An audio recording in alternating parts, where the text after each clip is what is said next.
Good morning, sir. Please, Good morning. I want to know in terms of the use. Please, I want to know in terms of the use of language, how is it different in terms of poetry and then prose fiction?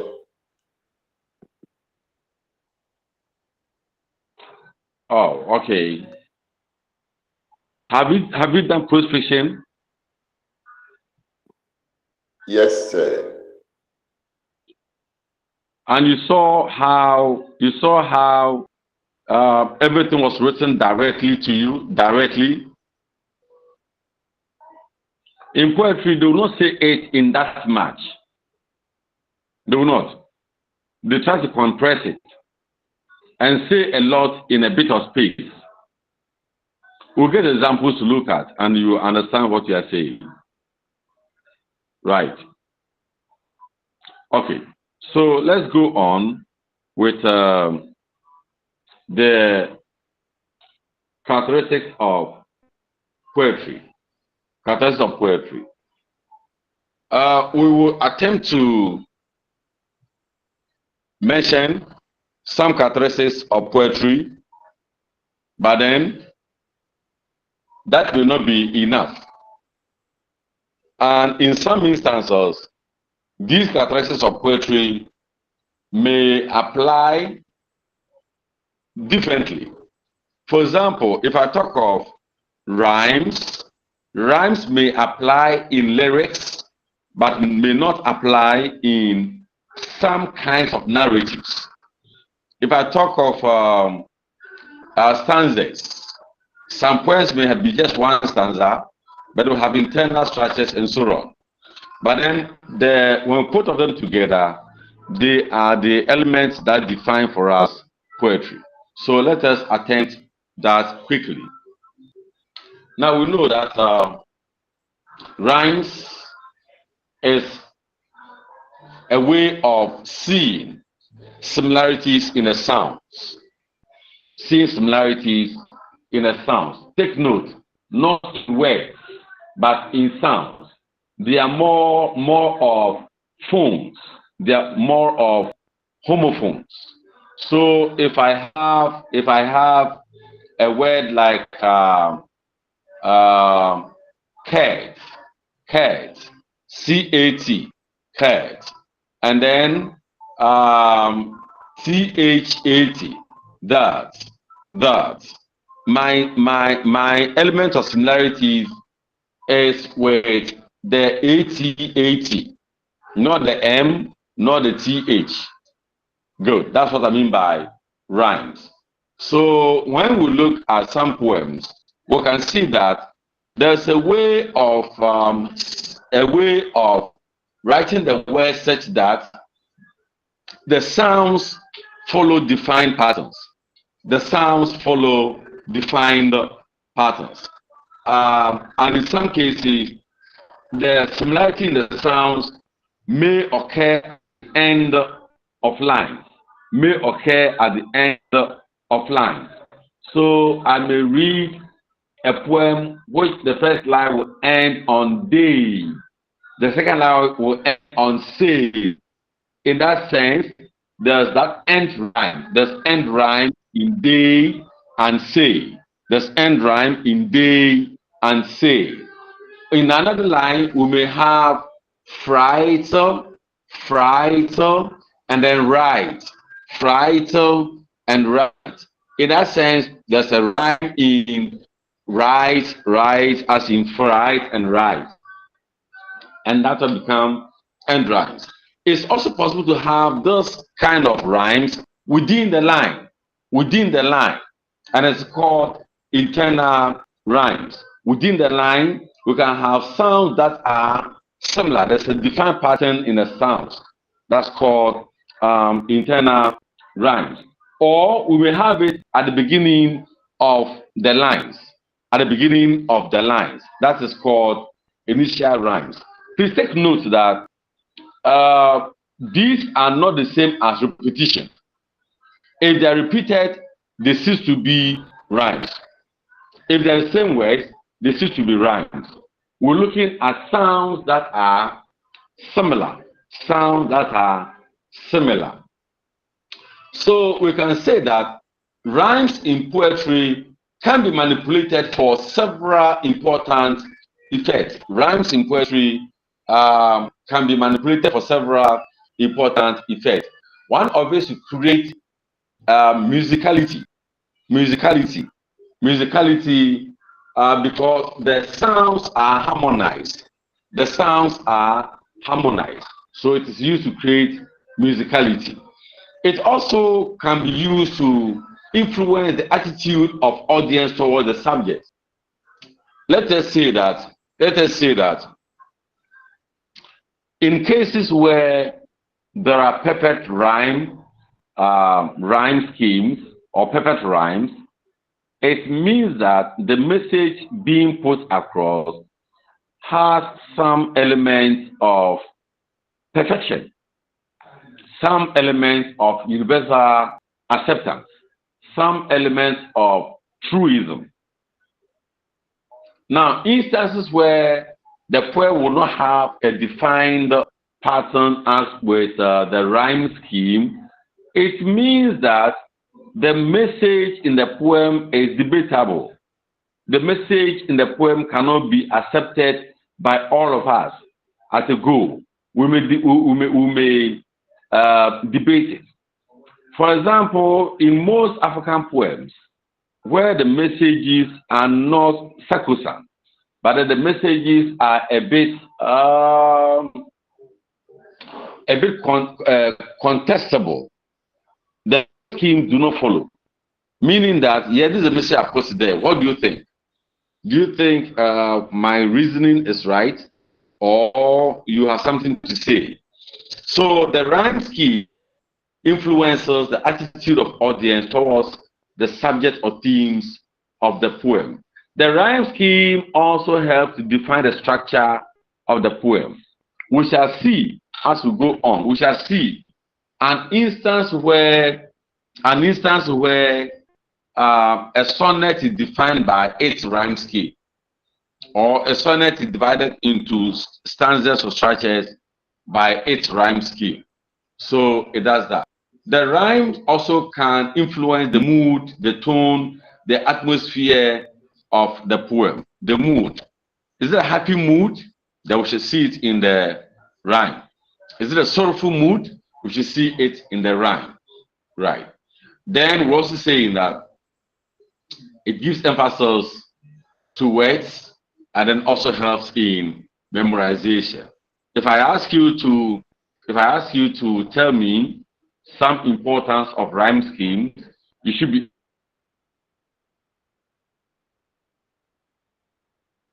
able to mention them. If I ask you to tell me some of them, you should be able to mention them. Good. Now, the next characteristic of poetry is that it is written in lines or verses. Poems are made up of lines, not in sentences, not in paragraphs, not in chapters. They are made up of lines and then stanzas. They're made up of lines and stanzas. And a poet may decide to put full stops at the end of lines. That is his choice. It may not necessarily be a sentence. It may be a phrase. It may be just a word. But then he may decide to put a full stop there. It is for a purpose. So poems are written in lines. A word can be a line. A word can be a line. A phrase can be a line. A clause can be a line. In fact, in some cases, a whole poem can be just one sentence. A whole poem can be just one sentence. In that sense, we call it a stanza. We call it a stanza. Right. So a poet chooses to stop a line of a poem according to his sense or her sense of rhythm or meter. Since the poem is in the hands of the poet, he or she decides how to write it.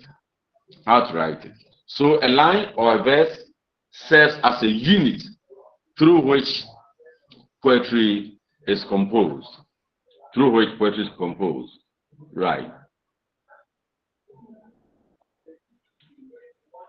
We would say, we would add that the lines are a combination of vocal beats, rise and fall tones, vigor, slackness, realization, tension.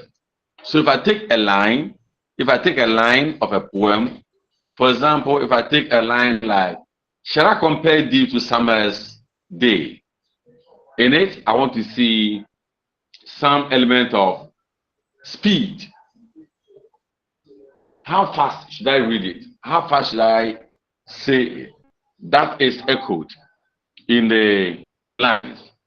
The presence or absence of punctuations. The nature of the words tell me that I should say this one high or bring it down. That's the meter. Shall compare thee to a summer's day. Rise and fall. Do I say those on a stronger note, or I should say it on a softer note? Do I say it relaxingly, or I should say it with tension? Now, what it means is that poets explore rhymes to guide the emotions of the readers and also to help ideas to form. I know that sometimes we may want to say something to someone, but we will not say directly. We may want to sing a song, and we expect that in the song, the person will get the message. We do that very often. That is a way. It helps set the tone, mood, attitude, and the contextual atmosphere of the poem. Good. Now, as you read on, you will come to meet something called meter. Meter in poetry. You may read it. You may read it to know what it is. For example, we know that it's a kind of meter, is a kind of rhythm where we ensure rise and fall pattern in a poem. Rise and fall pattern in a poem. How do we stress or unstress a sound in a line? The divisions will make it metrical, For example, if I have a poem where I have an unstressed syllable followed by a stressed syllable, we call it iambus. How many do we have it in a line? If I have 5 of it, that becomes penta. Penta is 5. Pentagon is 5. So if I have unstressed, stress, unstressed, stress, unstressed, stress, unstressed, stress, unstressed, stress, the 5 of them in that arrangement, then the meter of the poem is iambic pentameter. Iambic means an unstressed syllable followed by stressed syllable. Pentameter means 5. Penta means 5, and then the meter means the meter. So iambic pentameter. We can have several of them. We can have a 4th stress followed by an unstressed. We can have a 4th unstressed followed by another unstressed and then a stress. We can have all of them. So please, you read them to know what all these do. What all these do is that they help to make the poem very musical, especially with the sonnet. With a sonnet, it helps to make it very musical. So you may come to just a 4th as monometer 2 feet as a diameter, 3 feet as a trimeter, 3 feet as trimeter, 4 as a trimeter, 5 as pentameter, 6 as hexameter, etc., etc. So all this will help us to know the rhyme, the meter, and so on, and we'll be able to understand what to do. I've seen 2 hands up here. What's the problem? Alberta? Doc, please, the explanation for the meter with the stressed and unstressed, please, can you please come back for us again, please? Pleading with you, please. Edith?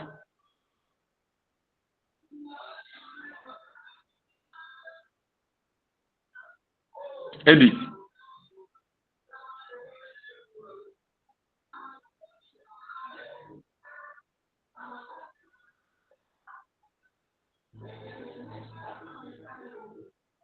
All right. Now, I said that if you pick a line of a poem, per the message that the poet or the person wants to put across, he may want to arrange his syllables in a certain way. Now, he can decide to let the syllables be stressed on stress, and then repeat it 3 times. Then it becomes 3 times. Then it becomes iambic trimester. If it decides to do unstressed, stressed 5 times in a line, that becomes iambic pentameter, right? That's what I'm saying, and that's the meter. And there are several ways of doing it.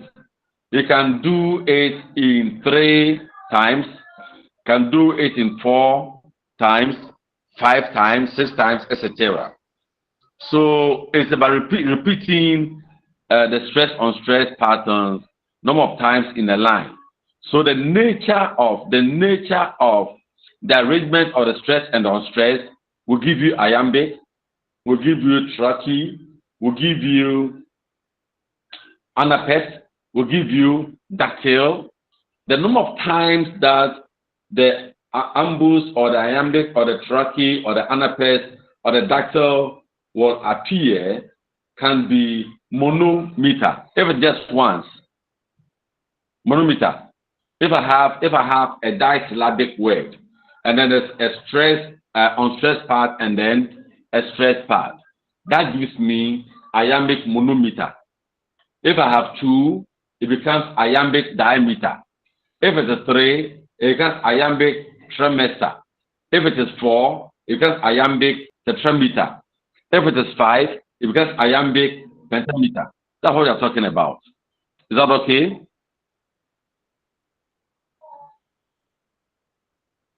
Please, Doc, please, it's All right, okay. Mutala. Thank you very much. Sir, good morning, sir. You're welcome. Mutala. Yes, sir. Sir, my question is on the rhyming scheme. Hello, sir. Can you hear me? Go on. Hello. Okay. Go on. So if I have these 2 words, K, if I have these 2 words, KISS, which is keys, and then IS, which is easy, and can I say that these 2 words rhyme? Because the reason why I'm asking this question is that if you transcribe these 2 words, you will see that the last word will be z, and then the other one is s. But in terms of how we say it in Africa here, it looks like it rhymes. So that's why I'm asking this question to clarify things. If we always base on the transcription, or we always say how we pronounce it in just a conversation. Thank you.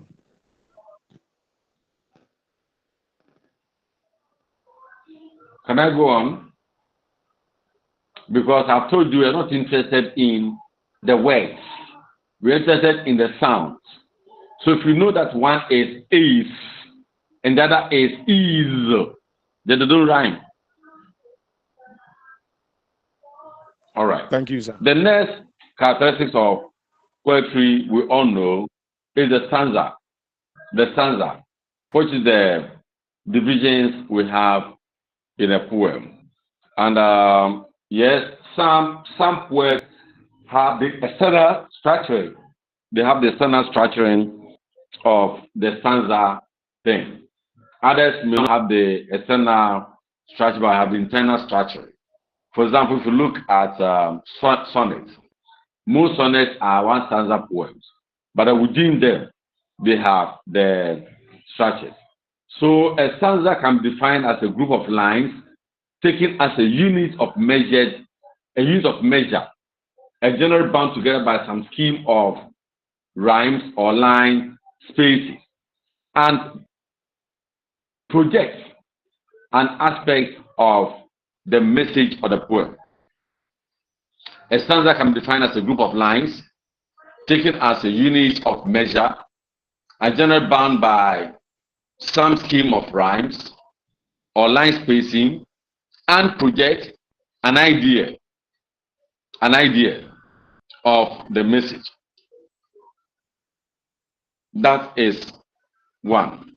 So just as we have paragraphs in prose, in the case of poetry, we focus on stanzas. Good. Now we say that lines can separate them. But then, as I mentioned earlier, in other instances, rhyme schemes can also separate them. And the rhyme scheme separating them usually happens in instances where we have one stanza poems, but internally they are divided. Internally divided. Good. So that's what you do. And take that when we talk of stanzas, though there can be different stanzas in a poem, they all aim at developing one idea. So each stanza looks at a bit of the main idea and then develops it. But at the end of it, the images, the lines, and all other things are connected to give us a general idea. You know that in most poems, the number of lines in the stanza gives the poem the name. So, for example, if I have a line that's made up of a poem that's made up of 2 lines, we may call it couplet.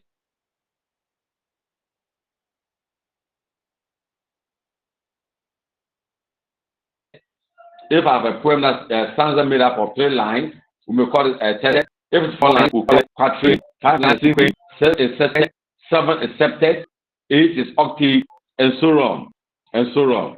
That is what we mean by the stanza. Now we quickly run to form and structure of the poem. And here I will say that the form and structure of the poem is defined by the rhyme pattern and the stanzas we have talked about. So the rhyme pattern and the stanzas we talked about will come together to give us what we call the form and structure of the poem. Now, some poems,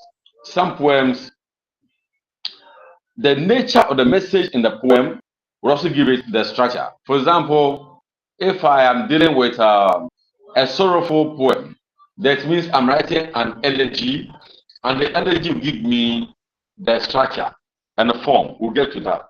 The elegy will give me the structure and the form. If I'm writing a sonnet, a beautiful sonnet, a happy sonnet, it also gives me the structure. For example, we all know that sonnets are mostly 14-line poems, kind of. Right. So the nature of the poem we are writing defines its structure and then its form. Right. Please, any questions to this point? Any questions to this point?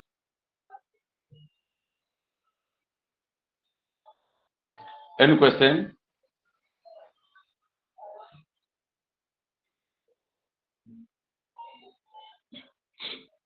Oh, right. If there are no questions, then let's continue. to talk about, I think we can now talk about the forms of poetry quickly, and then we'll move on to look at their characteristics. All right. So generally, we say that poems of all forms, by the nature of how they are presented, by the nature of the message they carry, by the nature of the structure and form, can be regarded as three. So we can talk of narrative poetry, we can talk of lyric poetry, and we can talk of dramatic poetry. Let me say it again. How the message in the poem is presented.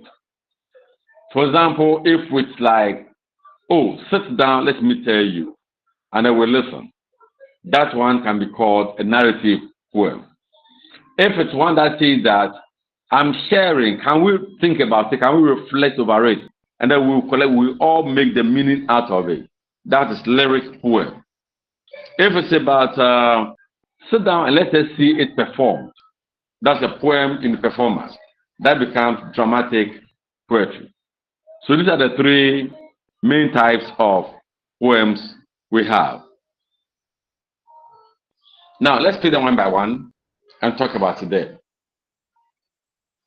So we say that if you look at narrative poems, as the name implies, the focus is more on telling a story than reflecting on an emotion.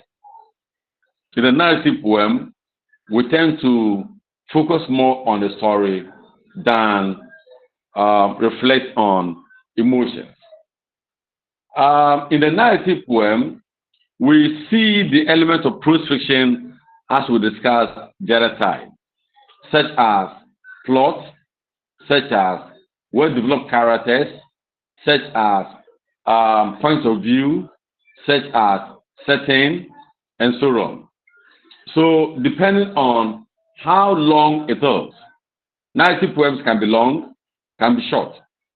When it's very long, then we can be mentioning the epics. If it's very short, we can be mentioning ballads. But we also have a third one that we refer to as metrical tales. Metrical tales. In metrical tales, we are saying that it's a story, but the story is presented in the form of a poem. That's not presented in the form of a poem. So the very long ones, we can have examples as Iliad and Odyssey. Iliad and Odyssey. Then we can also talk of medieval tales like King Arthur, Sir Patrick Spens, and so on. We can have these as narratives. Then we come to lyric poem. I'm just running over these as introduction. We'll move into specifics of them. We come to lyric poems, and the lyric poems, they are more of musical in nature. They are all musical in nature. And it originated from the Greeks, and it's a performance in honor of a god or a goddess, and that become part of life.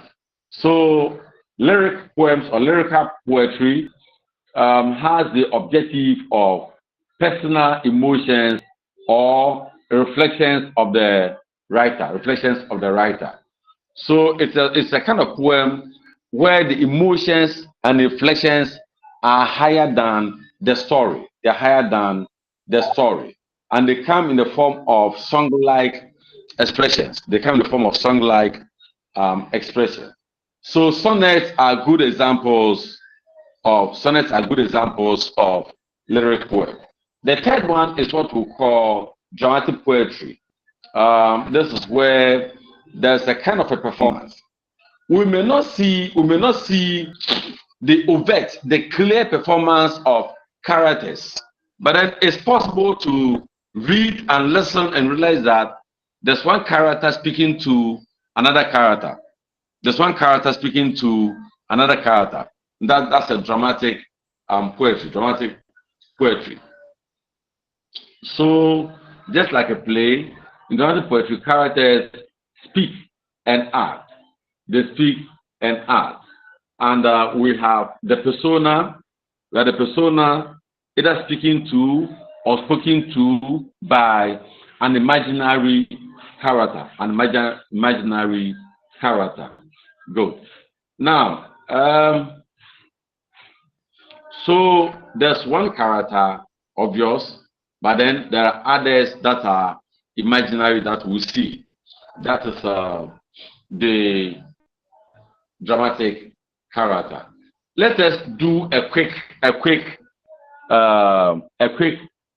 comparisons of these. A quick comparisons of these. One, we have tried to say that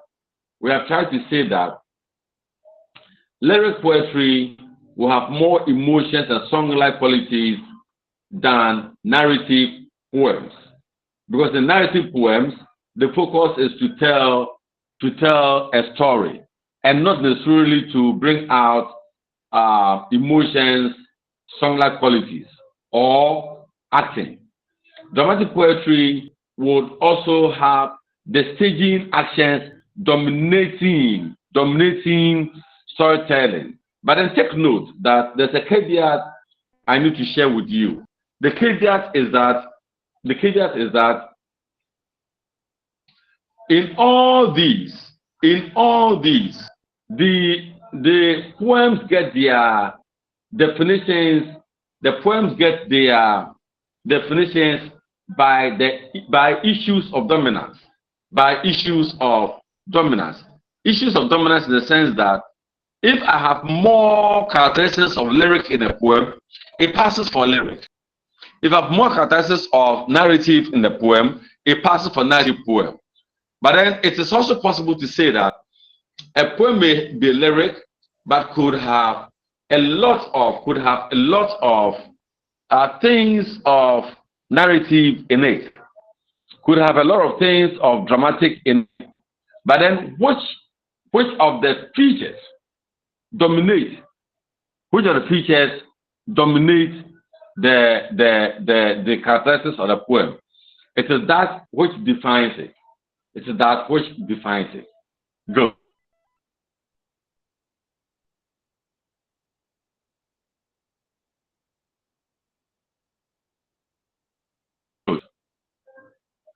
Poetry.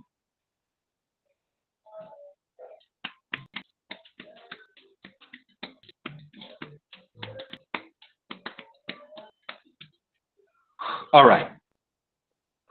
If there are no questions, then let's continue to talk about the genres of poetry. There's a confusion here. When we talk of types of poetry, we are looking at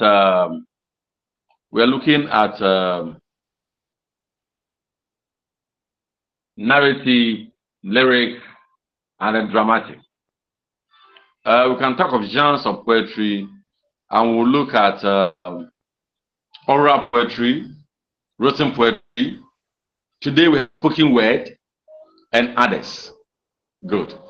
Now I want to draw attention to the fact that, please, I teach poetry not because you want to pass examination in poetry, but also to know what it is and to live it, or to compose and to appreciate it. We mentioned that poetry is all over in our social life. When you go to a funeral and a poem is performed, you should know and then appreciate it, be able to analyze it. So we're talking of oral poetry as being the very first form of poetry that emerged under the sun.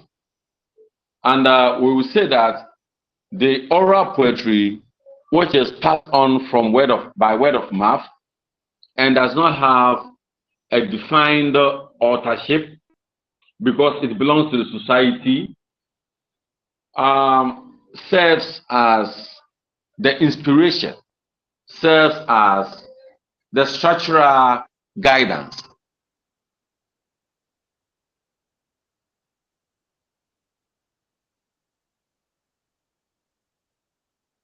Serves as content guidance to models. In most cases, those who perform oral poetry are GRIO. They are those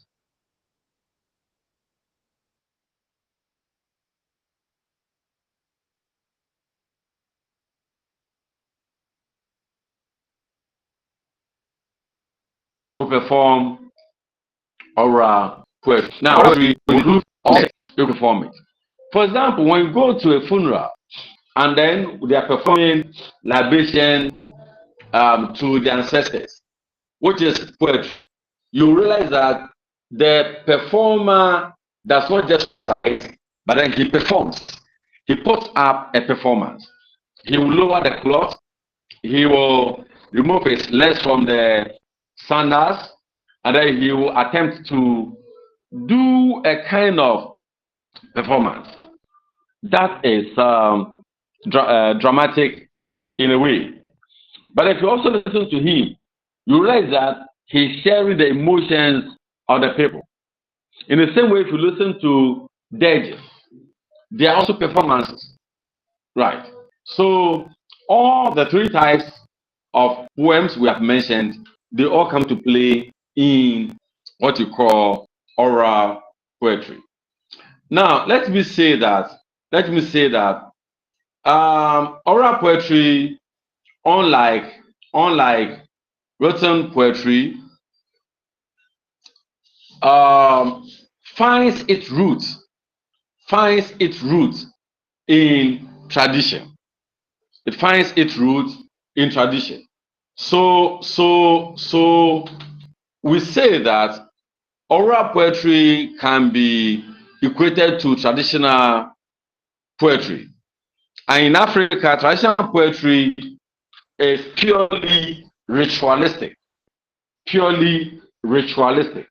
Ritualistic because they are performed to mark rituals. They are performed to perform rituals, such as naming ceremonies, such as puberty, such as funerals, and so on. Now, they are also limited to the people performing it. Take note, oral poetry is purely a reflection of its performance. The content is purely a reflection of its performance. Again, the style, the artistry of oral poetry may not be sophisticated as written poetry. We will not say that it is not developed. We can't say that.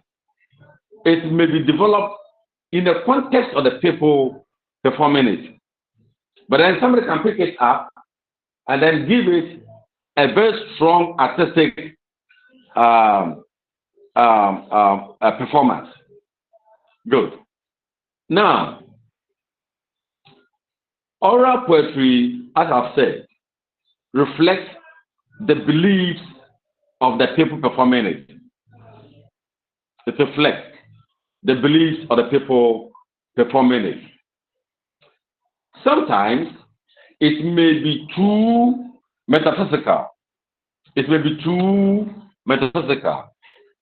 Too metaphysical in the sense that it talks about things of God, things of ancestors, things of divine, etc., etc. Right. So, as I said, one, oral poetry is transmitted by word of mouth. I've said that it doesn't have an individual authorship. It's a communally owned. I've said that The spokesperson or the presenter is called a groit, who is traditionally trained to do it. He can present it in monologue, in dialogue, and in all these, we can see the three types of poem or poetry here. One thing we must know is that oral poetry is not personal. It is highly impersonal. They don't have days of composition. They are always performed, not recited. I've told you, because they're performed, it is possible to have what we call audience participation. I know that at funerals, when they are performing libation, they'll say it and they will all respond, yeah, or other forms of responses. That's audience participation. Oral poetry calls for verbal variability. If you don't know how to speak the language of the people and then represent the sense of the people, you do not get into it. Because you must memorize the culture, the history, etc. For example, if you are performing the death of someone, you should know some historical background of the person's family. You should know some history of the person. You should know some things about the person, and you should be able to weave all these through imagination and artistry to present the poem beautifully. Good. So we have set all these as characteristics of oral poetry.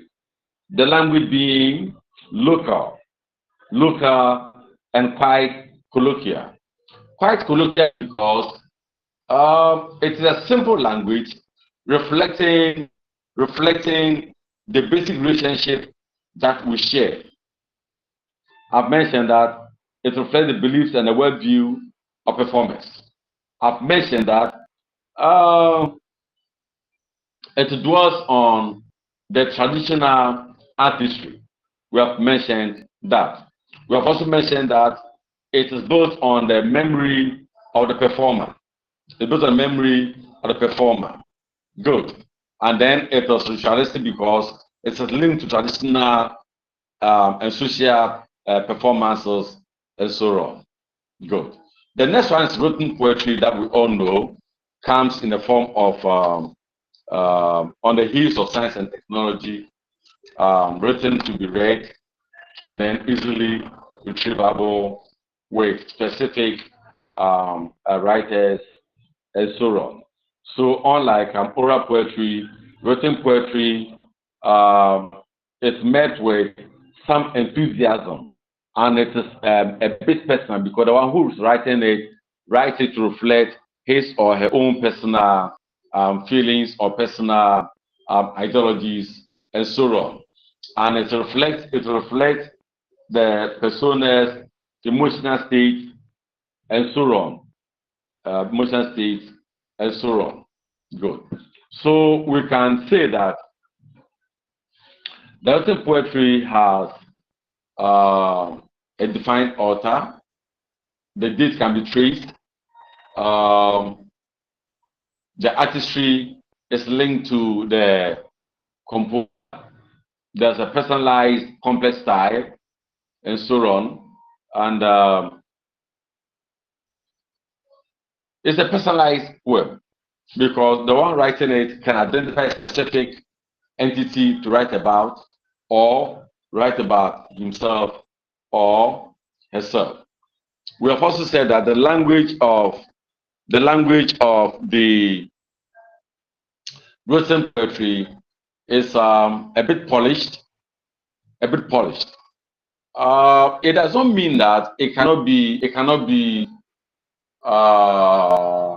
simple. It cannot be colloquial. It can be simple, it can be colloquial, depending on what the persona wants to put across. If the message is simple, we normally see it in a simple language. A good example is a poem titled "One Man, One Wife." one man, one wife. In one man, one wife, it is presented in pidgin because the one writing it feels that if you present it in pidgin, you'll be more comfortable with it than to present it in the complex English and so on. So the language is made to reflect the content and to reflect the taste of the writer. Writers usually invest a lot of imagery and make good use of very complex figures of speech, very complex figures of speech.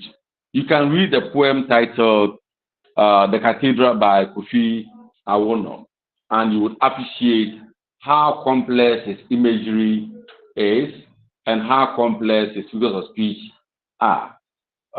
Most African poets tend to be a bit complex with their figures of speech.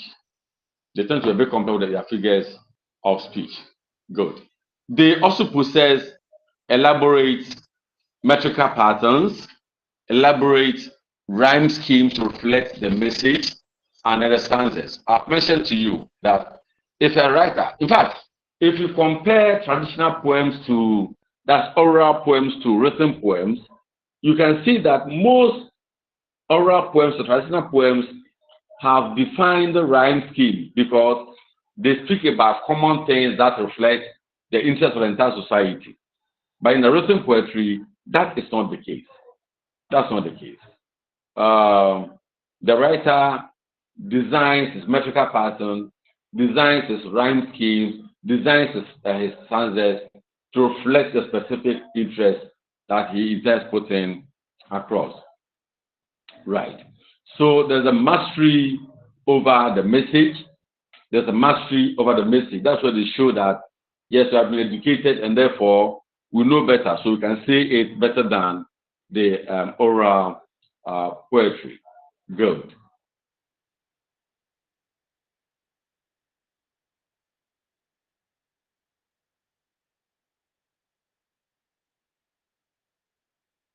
Oral and written. And let me add that there's what you call today spoken word. Spoken word. Now, spoken word situates between written and oral poetry. I'm saying this because in most cases, the performers of spoken word write their poems, rehearse, and they come and perform it.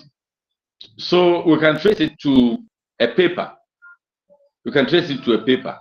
But the performance is oral. That's why we cannot say that it's an oral poetry or written poetry, but it's a spoken word. It's a spoken word also because it tends to reflect contemporary philosophies. It tends to reflect contemporary philosophies. That's what we mean by spoken word. Good. So all these are bits and pieces we can share on the genres of poetry. What about the songs we hear? The hip life songs, the hymns, etc. They are all poetry.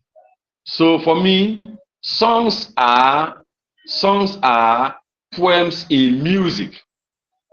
Hymns are poems in music.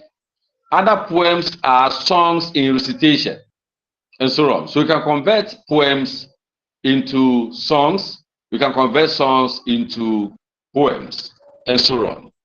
Good. So any question? Any question up to this point?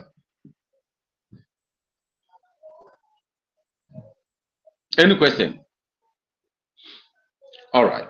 If there are no questions, then maybe let us take about 30 minutes break. Yes. Sir, I'm Alberta. Please, I wanted to find out that Alberta, let's hear you. Poetry recital that we do, is it the same as the spoken word?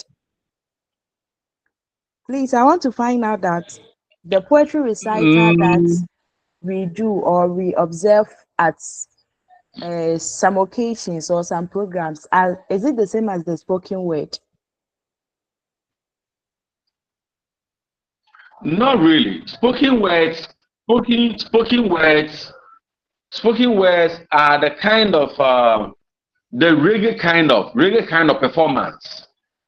Yeah, they are the reggae kind of performance, Okay. both strongly on rhyme schemes and rhythms and so on, right? The poems we perform at, for example, independence celebrations and so on, may Yes, not be sir. spoken words, but I can perform spoken words at such things too. We can perform spoken words at such functions too. Right. Yeah. Oh, okay. Let's say Christian.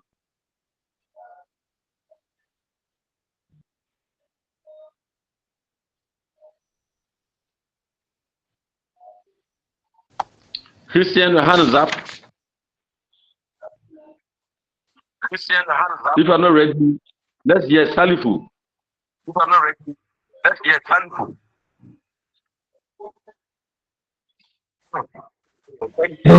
Okay, thank you so much. Just to wrap up my understanding of the so the types of poetry are the narrative, the lyric, and that of the dramatic. And then when we talk of the genres of poetry, that would be the oral, written, and then songs. I just want to find out if that is exactly what you're saying. Thank you so much.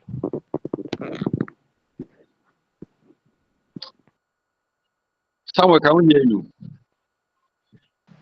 Yeah, please. My question is that in your this lecture, this you said that the oral poetry deals with the that of the three types of poetry, and then I want to know if the written poetry also deals with that of the three types of poetry.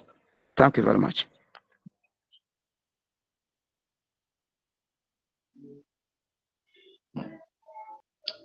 Who has this spoken? Is it Salifu or Christian? Yes, sir, it's Christian.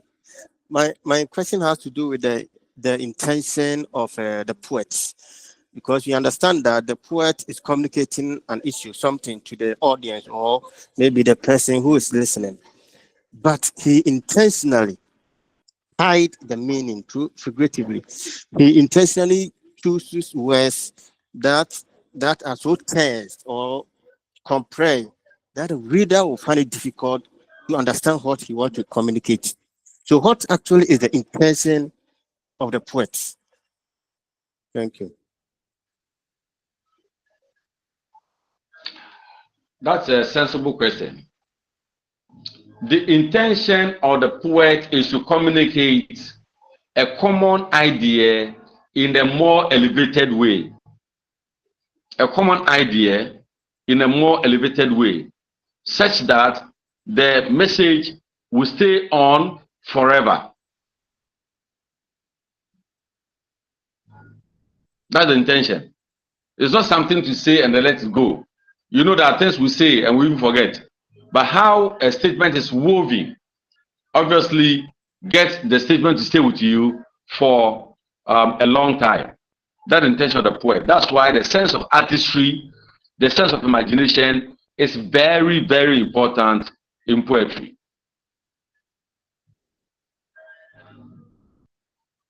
Again, the beauty of Okay. poetry is to cause engagement.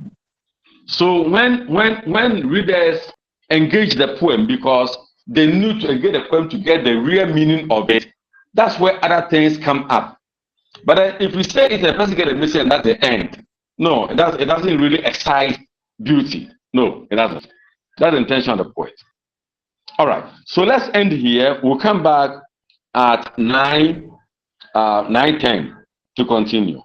Thank you. If you have questions, when we come back, ask your questions.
Yeah, you are playing, no.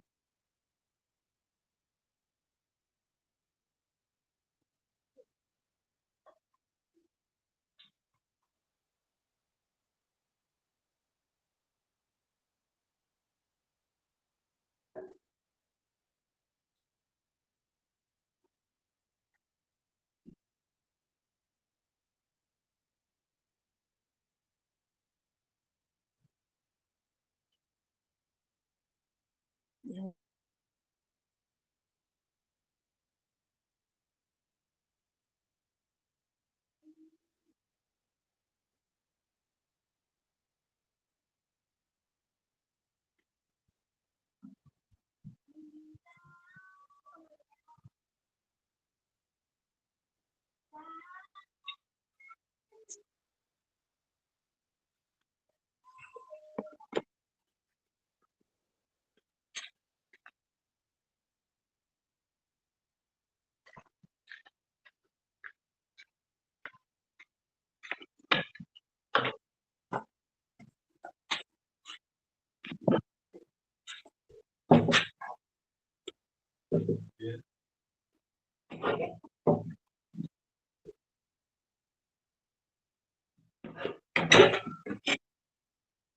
I'm muted this time, but Okay. I'm muted. Yeah, I'm muted. I don't know why.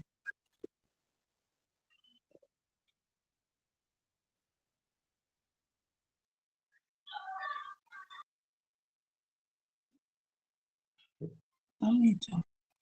Mhm.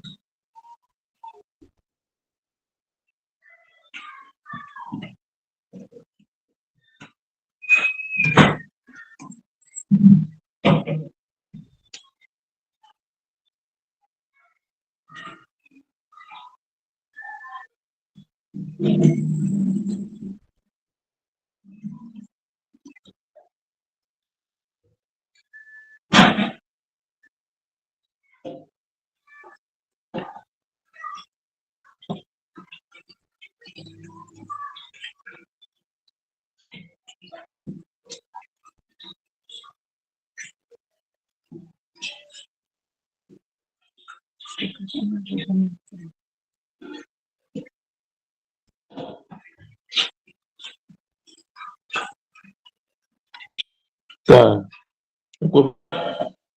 Apple you are then as my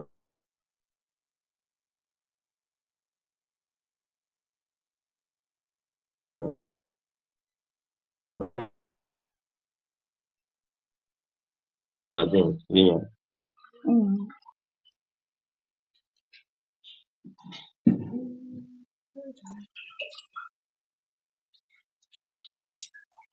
Mm.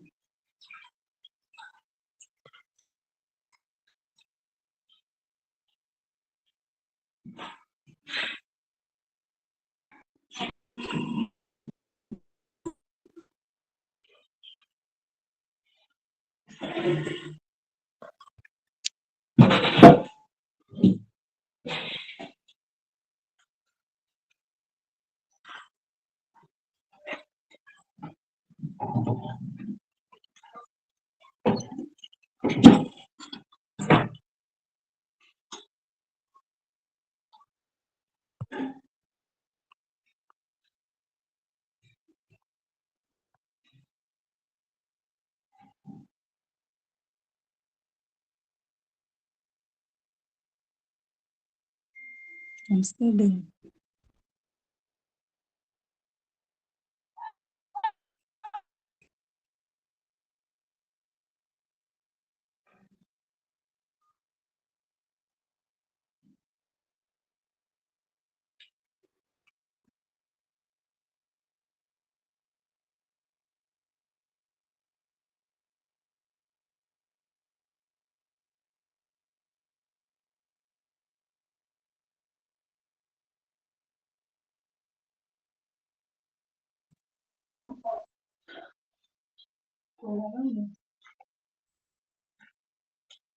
It's actually not easy. So put it on. And I read it. That's not even a problem.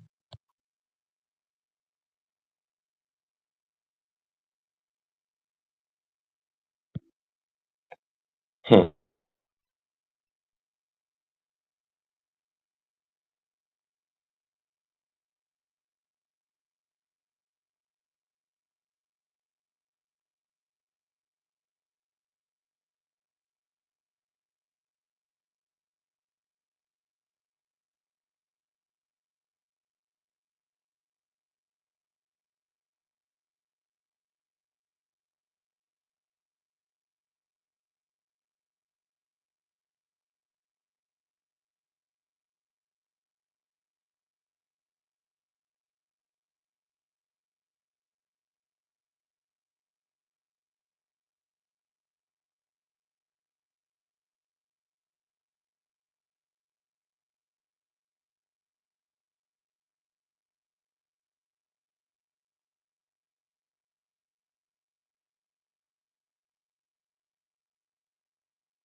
All right, you are welcome.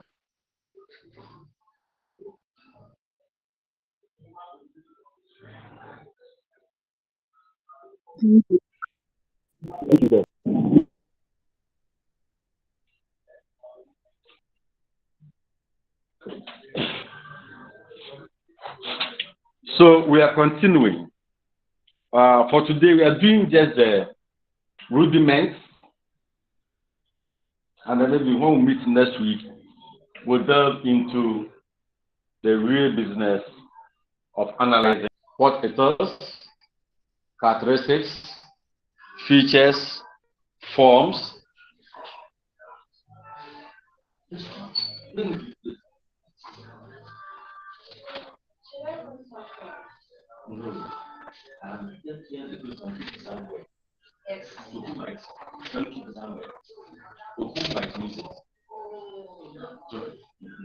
Can you keep it somewhere?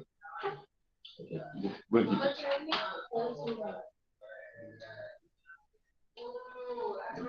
keep it. Yeah, we have talked about characteristics, forms, etc., etc. So we want to look at the big question. Why do we study poetry? What is the essence of it? Why is poetry so important a thing for us to study? We want to look at that. So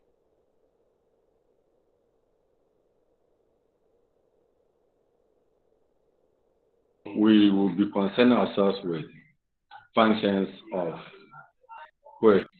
And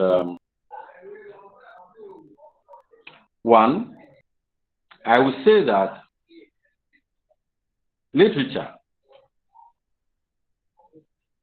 studies the life of a people presented either fictionally or presented as a reality through imagination, kind of. And that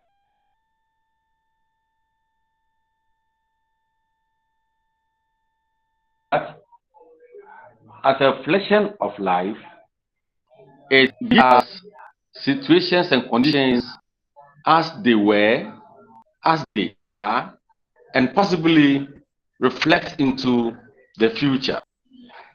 In fact, literature is different from history in its attempt to predict the future and also to get its adherents to reflect our engagement, not just with the text, but it's engagement within the text, with the text,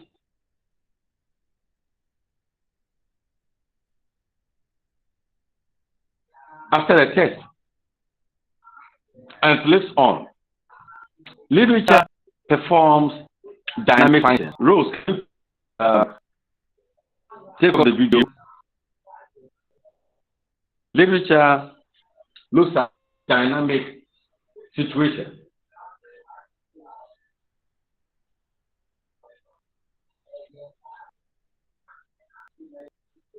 There is so wrong.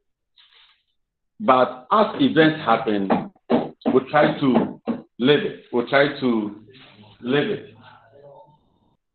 So there's a lot to do with literature. In today's contemporary education system, where they are talking about critical thinking, that which does the job for us at the basic level, at the SHS level, that which engages the student in pure critical thinking, is literature. So we do not just run through it and then leave it there. No. Unless we don't get the real orientations into it. But if we are well oriented they will realize that it is a cause that helps to shape society. It's a cause that helps to define conduct. It's a cause that helps to identify challenges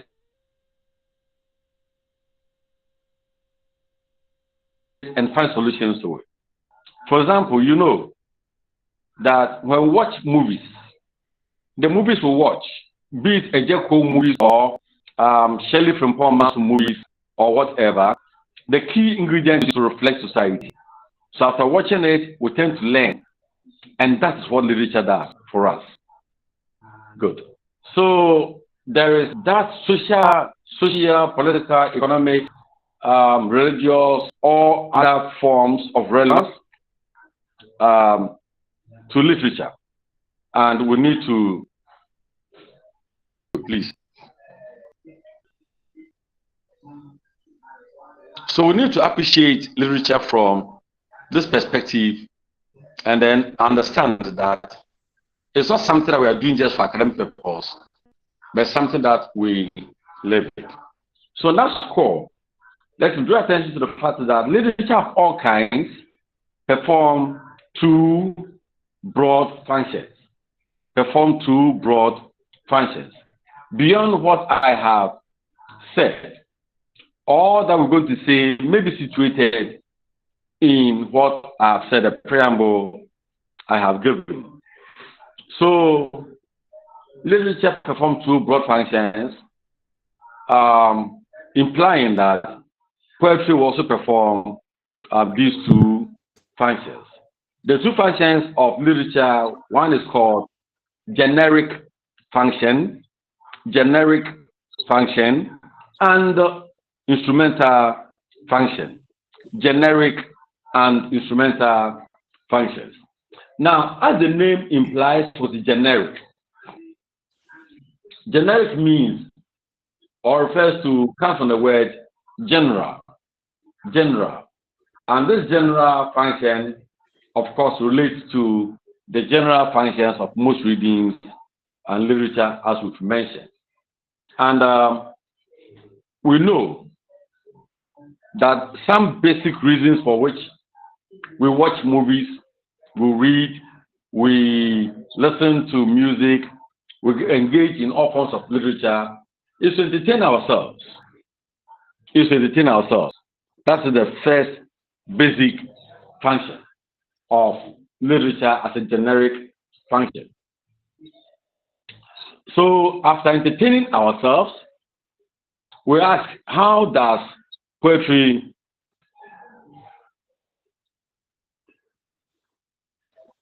Comfort, I'm not interested in the video, please. Right. So how does poetry entertain us? It does it through so many ways. We shall delve into that. 2, literature educates us. And so poetry also educates us. The more you read poems, the more you come to understand so many things in life and appreciate life from that positive perspective.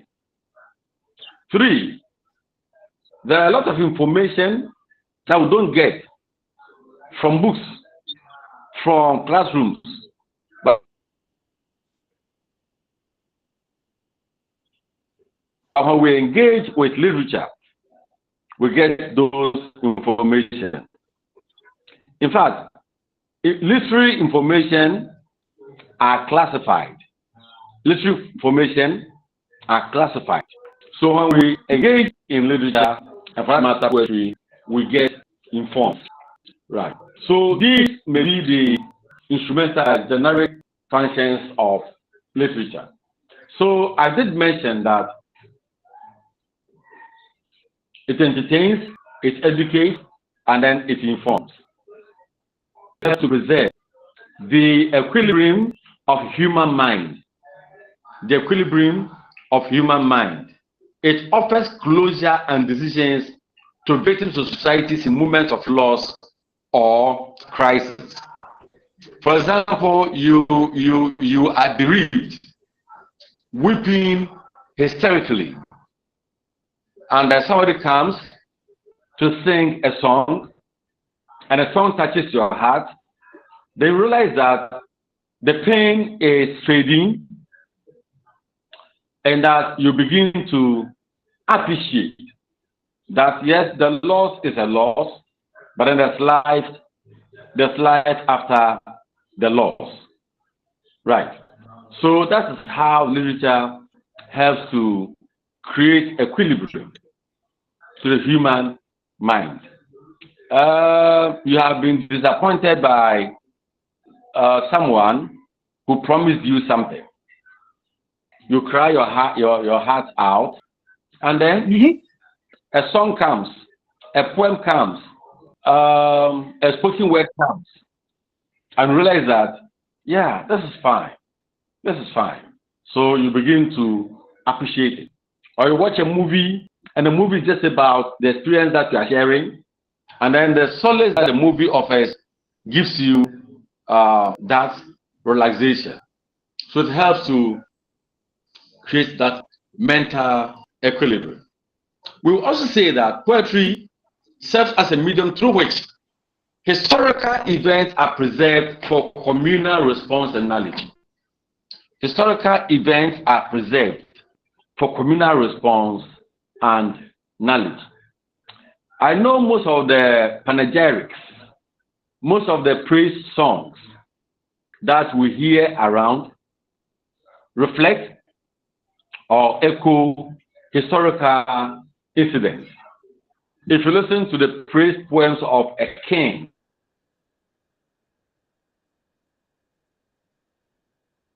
or a chief, it recounts the past experiences of his, and that helps to the analysis in panegyric, especially among the northern part of Ghana, the people in the northern part of Ghana.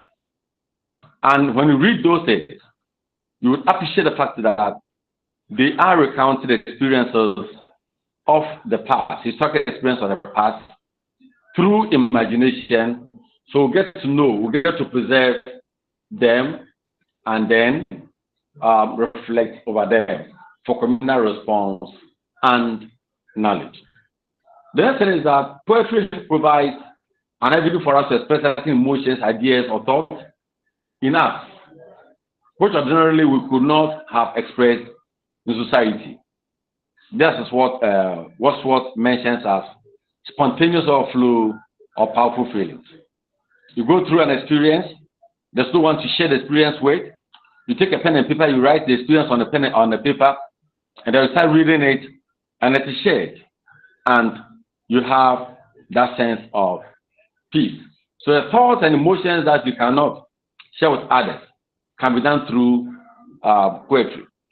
A good example is the songs that we compose. Something gets on you so deep, and a song emerges.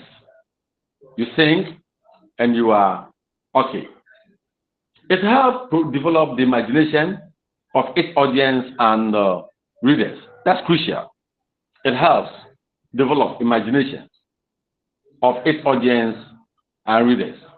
When a poem is recited, because the message is concealed in imagery, concealed in figurative expression, concealed in little devices, the moment you hear, it pushes you to think deep, to be able to appreciate the message behind it. Because the message of the poem is not openly presented. It is couched, it is shrouded in a kind of figurative expression. So it helps develop imagination of its audience, readers, and even the author. This one is crucial, that poetry edifies society. Poetry edifies society. Poetry makes society cleaner, better. Poetry makes society cleaner, better. And it keeps society happy because of its general engagement, audience participation. Good. it gives room for it to be appreciated as a unique form of communication and language use. Not how many years ago, a few years ago, there was those Talented Kids program on TV that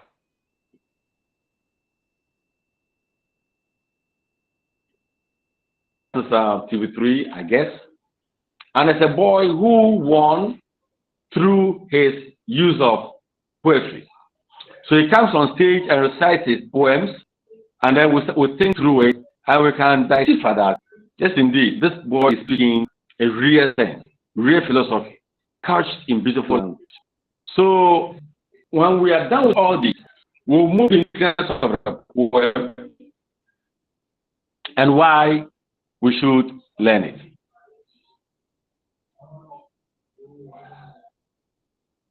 So with all these, if we put them together, realize that poetry educates because you're preserving culture. Poetry entertains because it is helping us to balance our emotional equilibrium. Poetry informs things that we don't know. Poetry helps us to keep them, as I mentioned, with the panegyrics or with the praise poems and so on. These will constitute the generic functions of poetry.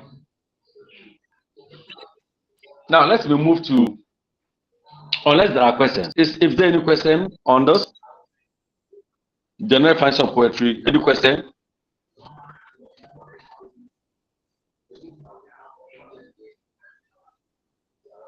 All right. If there are no questions, then let me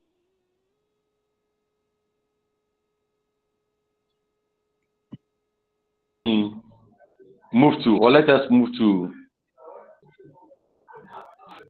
instrument of poetry.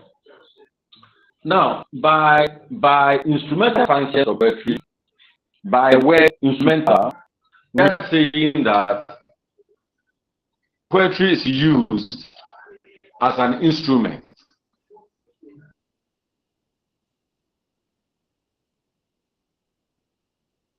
Poetry is used as an instrument. So, as an instrument, if I go,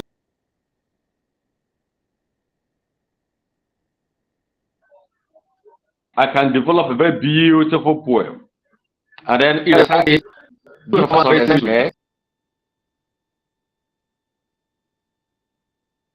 she makes the choice either to fall for the content of the poem or to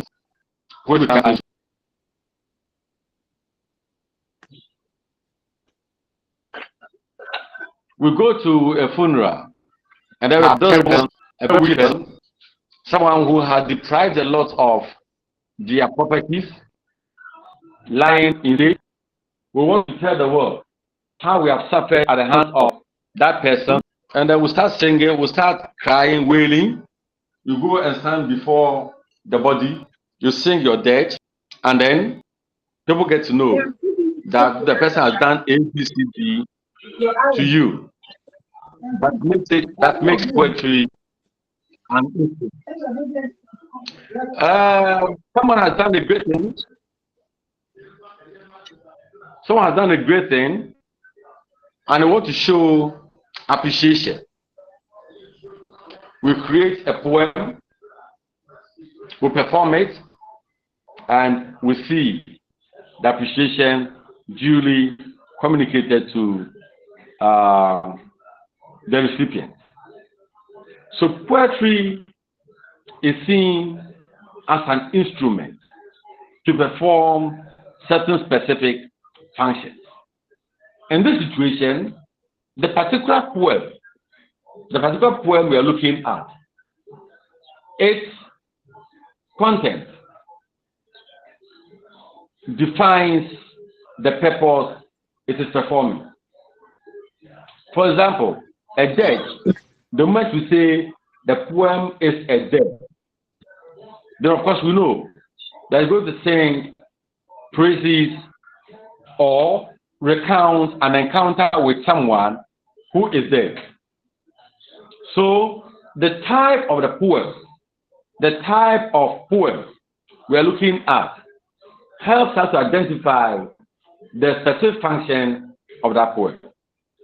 And this is usually done in discussing the theme of the poem. So when we look at the themes of a poem, then we get a special function per the type of the poem we are looking at. Jones, your hand is up. Can we hear you? Yes, Bob. Please, I think Mary or someone is disturbing at the background. Is interrupting the recording and then they left.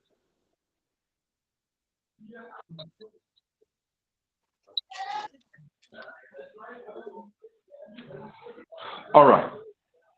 So, one, I have said that poems are instruments of communication.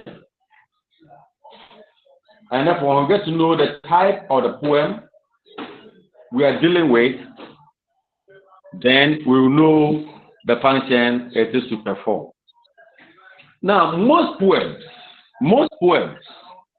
like traditional poems, are composed on occasion. Most poems are composed on occasion. That is, they are composed on purpose. They are composed on purpose. So, the purpose for which the poem is composed defines the function it is performing. The purpose for which the poem is composed defines the function it is performing. So, there's a poem you can look for and read. It is titled Rosemaya. Rosemaya. Rosimaya. Rosemaya. By Atukwe Okine, Professor Atukwe Okine. Now, in that poem, he performed the poem on an occasion. And the occasion is that he went out, the persona went out, met a lady, booked an appointment that they were to meet somewhere for something. So on the said agreed date, the gentleman went to the place hoping to welcome the lady. She never showed up. Second day, third day, throughout the week, she didn't show up. Then he met her again at the supermarket, and I know the lady gave a plethora of excuses, and then rebooked the appointment. The gentleman agreed, and then they set a date. Once again, he went throughout the week. The lady didn't show up. So he met her again at another shop, and I composed a poem and I recited to her. That's on the purpose. And then for the purpose of the poem helps us to know the function of the poem. Then there could also be, as I mentioned earlier, some specific thematic issues. Some specific thematic issues for which we want to compose a poem. So the instrumental functions of a poem is usually specific to the type and occasion of performance. It's specific to the type and occasion of performance. Right. Can I take questions here? Any question at this point? Any question?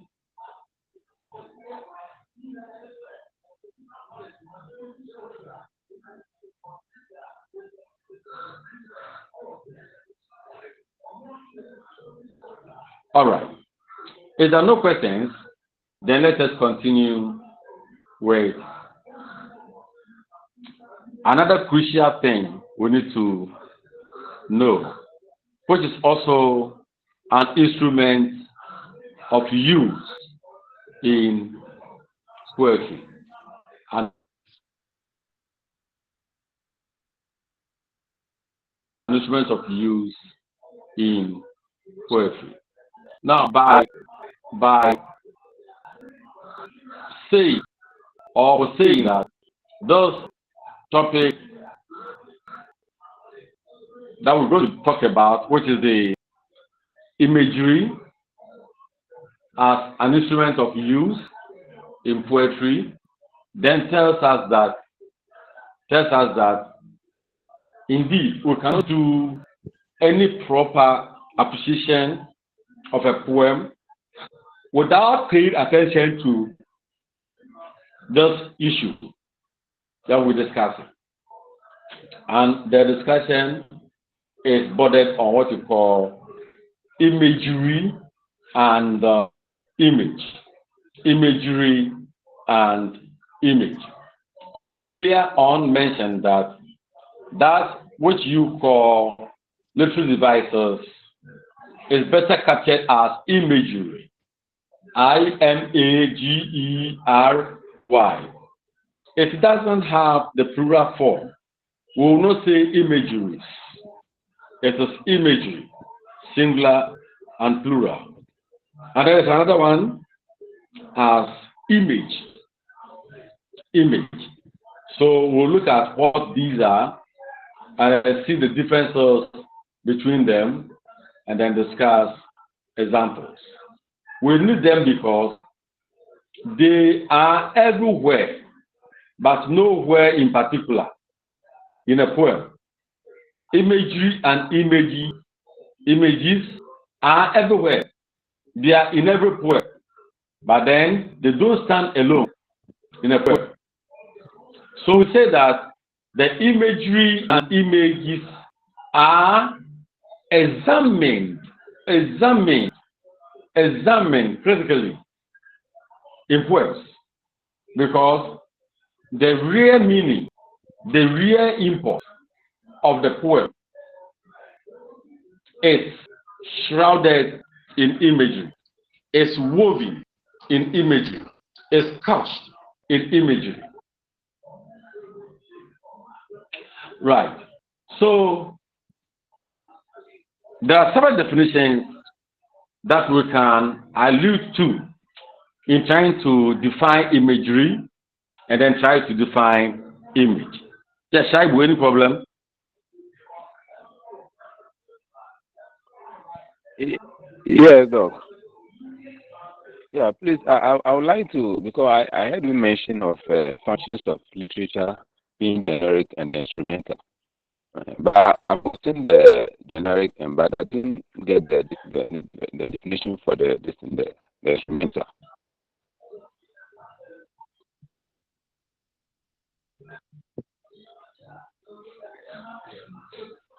After discussing that, I gave you time to ask questions. We have gone past that, and now you are not taking us back. Okay.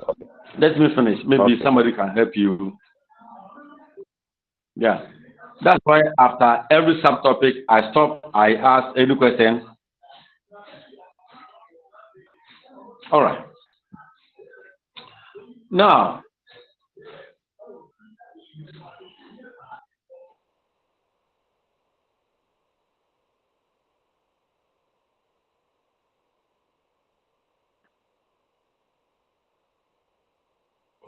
imagery by one author is defined as images in the mind by language, whose words may produce themselves. Let me take it again. There are key words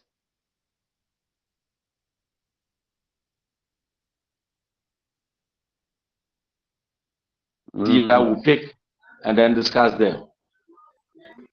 We say images that are produced in the mind through language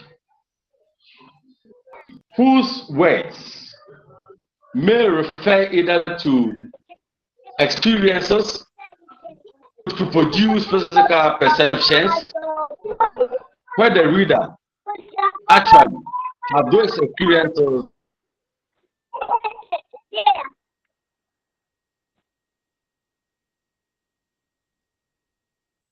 or to the sense impressions themselves.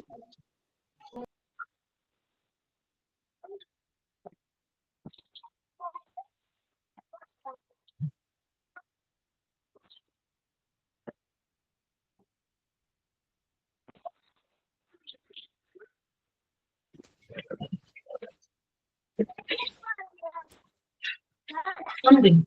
Copy the video. Lecture. Lecture begin. Distraction.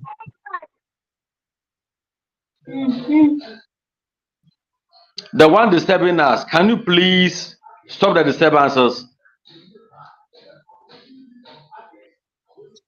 I don't think it's fair that we are all learning. You are disturbing us with your children. We all have children.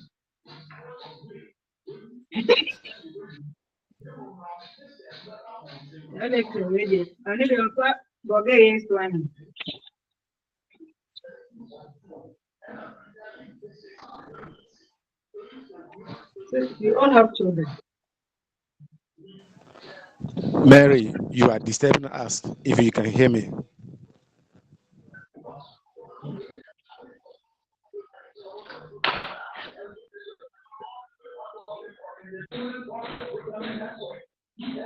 All right. So let's continue. 1. By that definition, we are saying that the word imagery built on images. An image is a picture. An image is something that represents an idea in the mind expressed through language. Now,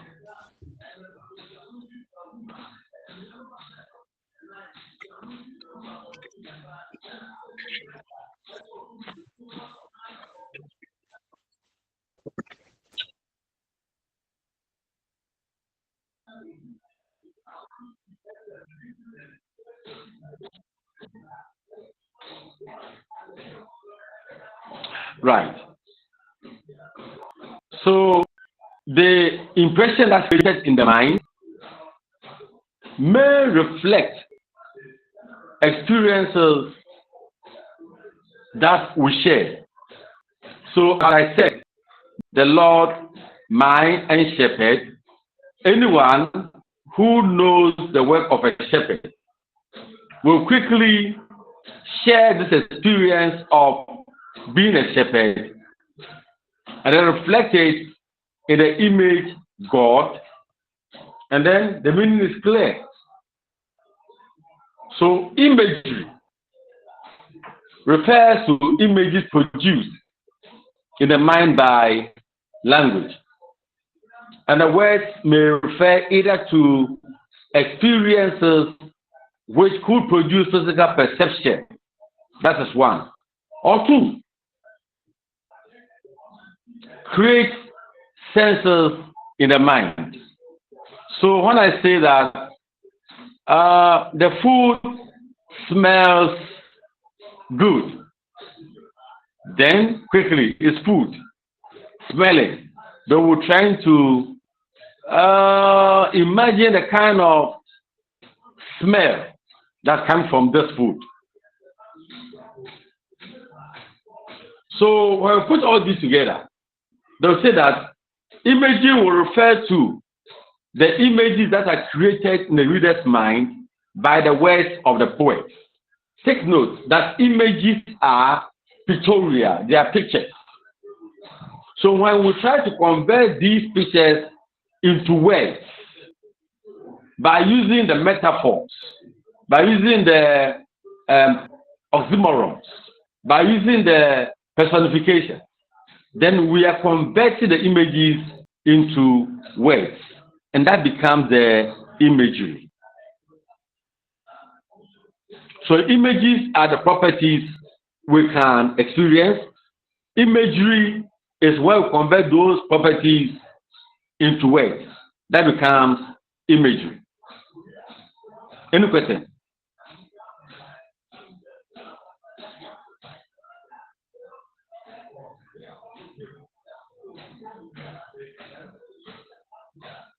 All right. If there are no questions, let's continue.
Ay, yan ka kung malari pampas ba na?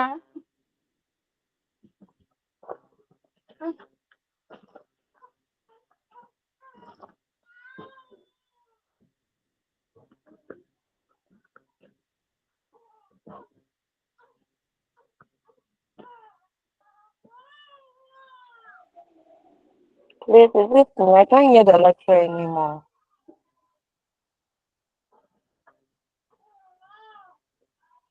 Yeah, he had a call, so you wait. Yeah. I think he has gone on. Either he had a call or you come back. Don't worry.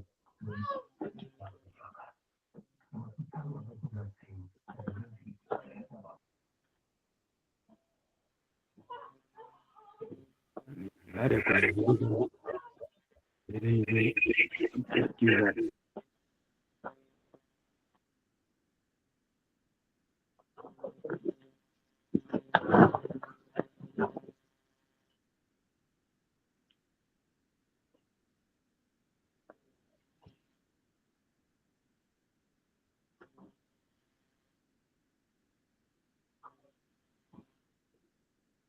Kamran. Cool.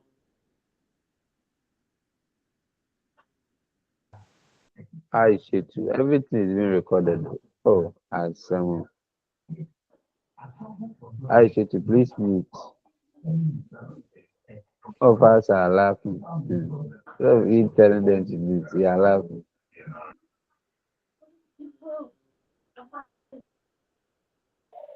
Oh, so please, what do you want us to do?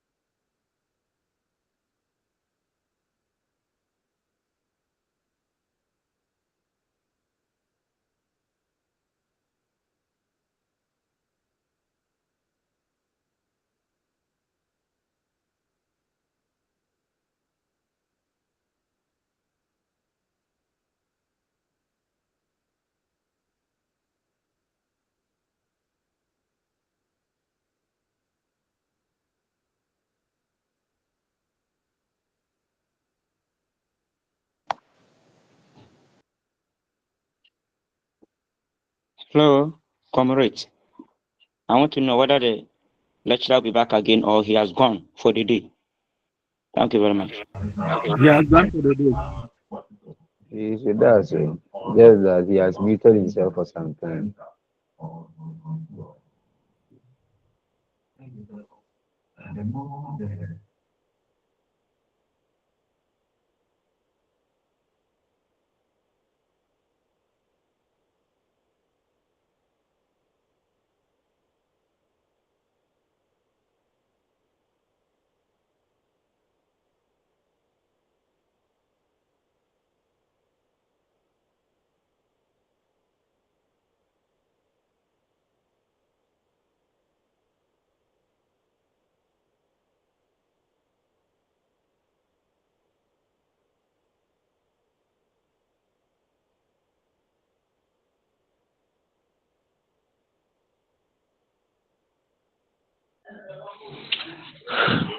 Yeah, sorry, I had a call. That's why I muted myself. So I'm back.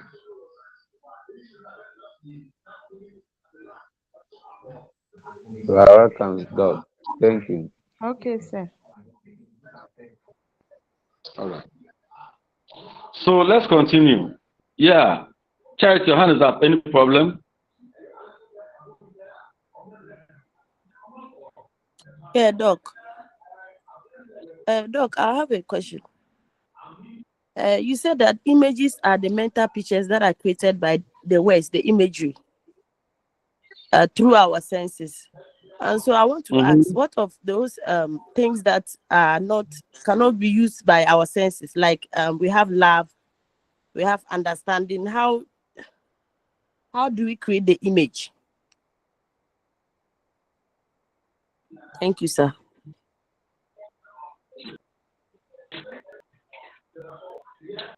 Have you ever loved? Love someone.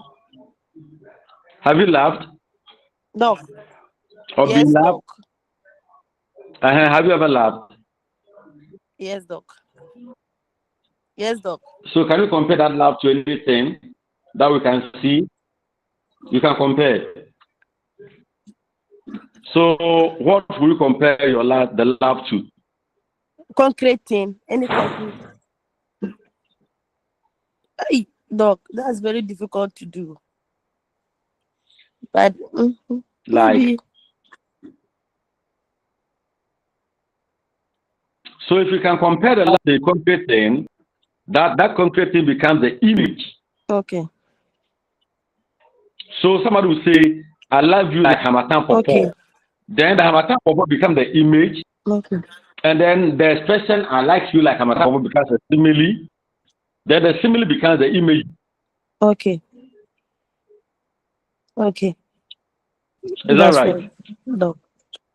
Thank you, sir. All right. So as you go on, you understand some of these things. For now, we are just introducing the course. When we delve into the analysis, you will appreciate these things. Right. So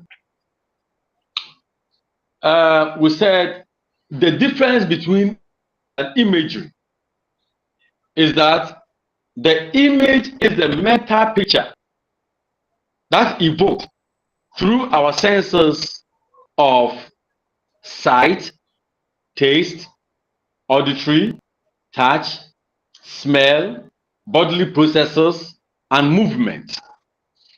There are 7 senses in literature: sight, taste, auditory, touch, smell, bodily processes, also called organic sense, and a movement, also called kinesthetic sense. So when we have any of these evoked, then we can talk of expressing these in a language form as imagery. So these are images. While imagery is the use of figurative language to appeal to our senses to help us perceive the images behind the thoughts of poets. So when I say the Lord is my shepherd, of course, the shepherd is something we can see. But then the expression the Lord is my shepherd is a metaphor. So behind or out of the image, we get an imagery metaphor. Out of the image, shepherd, compared to God, then we get the imagery metaphor. So the language that is used in expressing, in appealing to our senses, in getting us to perceive the images, is what we describe as imagery. In other words, imagery is a way of language use, while image is an object or a consequence of imagery. When you are asked to bring out the difference between the two, take note. We are saying that imagery is a way of language use, while image is the object that is depicted through the imagery. Imagery leads to the formation of images in the mind, while images serve as a means through which other images may be created through imagery. So the poem titled Nayet, or I'll pronounce your name, we have a line there that says, I'll pronounce your name, Nayet. I'll declaim you, Nayet. Your name is like a sugar clarity of blooming coffee tree. There are two things here. Sugar clarity. Sugar clarity. So taste. Blooming coffee tree. Coffee. Smell. Right. So we have a coffee there as an image. You have sugar as an image. But then the expression or that captures these, which is the simile, becomes the imagery. Becomes the imagery. Yeah, I know it's a bit difficult to understand these things, but I'm trying to make it clear. Any question here?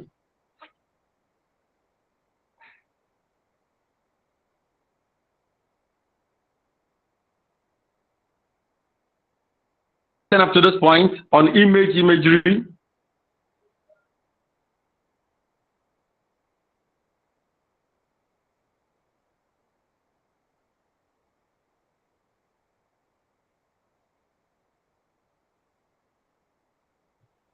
Yeah, Charity. Yeah, Doc. Doc, can I say that some imageries do not have images? Because it's the imagery that will create the mental picture, the image.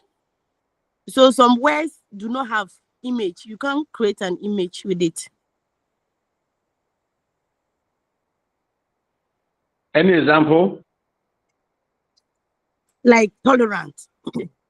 The word tolerant. How do you get the image of tolerant? You like talking about abstract things. We are not interested in those abstract things. We're interested in how to make these abstract things concrete.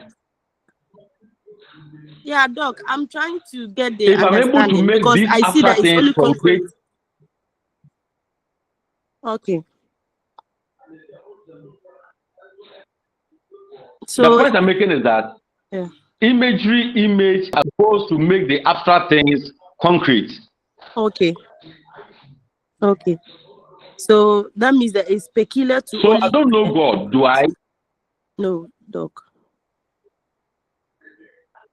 Take your time and listen.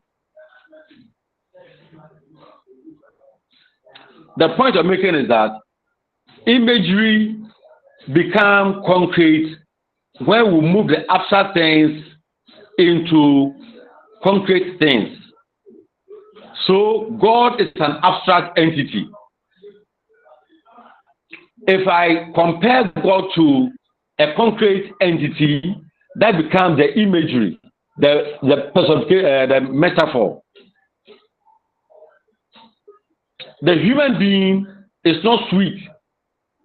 But if I'm able to say that, oh, your name is sweet like honey, then I am bringing the name, which is an abstract entity, into a concrete entity in the image of honey to define the sweetness of the name. So we cannot say that some words cannot have images. No. If we can have images to compare them or to contrast them with, they can do that. Okay. If one is frustrated, which is an abstract entity, I will compare this frustration to a turbulent sea, we make the frustration concrete because I compared it to a sea that is turbulent. So in the concept of imagery, we use an image to make the abstract concrete. I hope that's clear. Yes, Doc. Yes, All right. Doc. I've gotten it. Good. Any other question? Thank you, sir. You're welcome. Any other question?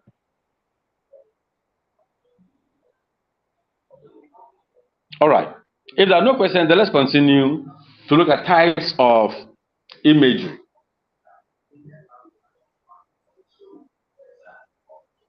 Now, when we talk of types of imagery, we are looking at the nature of the imagery, the nature of the imagery, or the nature of the image, and which appeals to which sense. So, if the image appeals to sight, they can talk of visual imagery. Can talk of visual imagery. So, if in a poem I read a line that can get me to picture something, then of course that becomes visual imagery because it appeals to the sense of sight.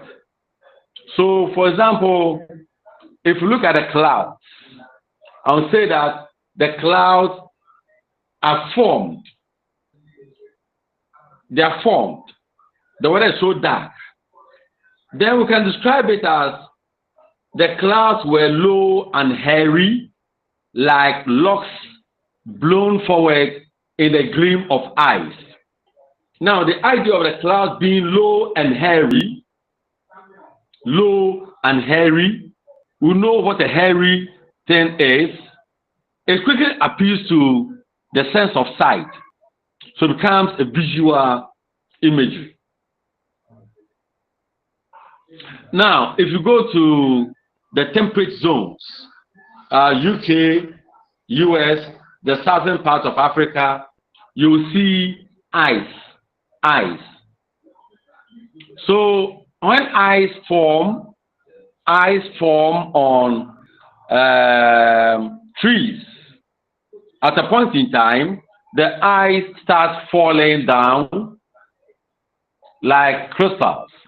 So we can say the ice branches shed crystal shells. In this sense, we know what is called crystal. They are physical things. We know what is called shells. They are physical things. So you can compare them to the ice, and that becomes visual imagery. Visual imagery. Let me see if I can get something to say. Yeah. If I have those imagery, and I say her teeth is white as a cooked white cassava. Her teeth is as white as a cooked white cassava. If you have not seen the word white, if you don't know what white is, and we are familiar with cassava, that some cassavas can be very, very white, you can compare this lady's teeth to the white cassava, and it's visual. We can see it. That becomes visual imagery. Next, we can talk of auditory imagery, which appeals to our sense of hearing. Our sense of hearing. For example, we can say that somebody's stomach is rumbling. Somebody's stomach is rumbling. I don't know what it means to have a stomach rumbling when one wants to stomach upset. It rumbles, and you either run to poo-poo or something. Now, if you don't know what the stomach feels like, one feels in the stomach, the measure of rumbling, which gives us the sense of noise, becomes auditory imagery. So say the rumbling of loads and loads of apples coming in, or the croaking of frogs disturbs the atmosphere. That is auditory.